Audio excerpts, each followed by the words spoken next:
How to delete all archived stories on Facebook at once. Hello everyone, welcome to this channel. I'm here to help you out today. So without delay, let's get started.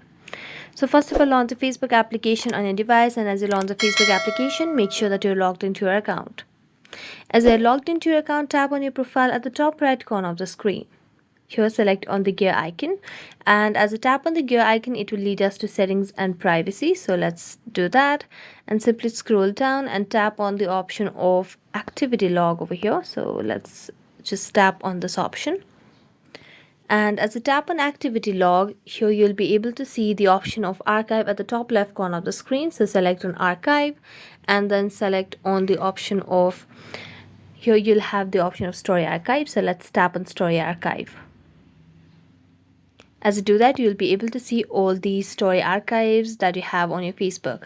Now, if you want to delete it, you just have to make a long press or just tap on the story and then simply tap on the three dotted lines and delete this. However, there is no way or no options for us to delete all the archive stories on Facebook at once. So you have to go for individual story over here. So that's it. Thank you so much for watching this video. See you next time.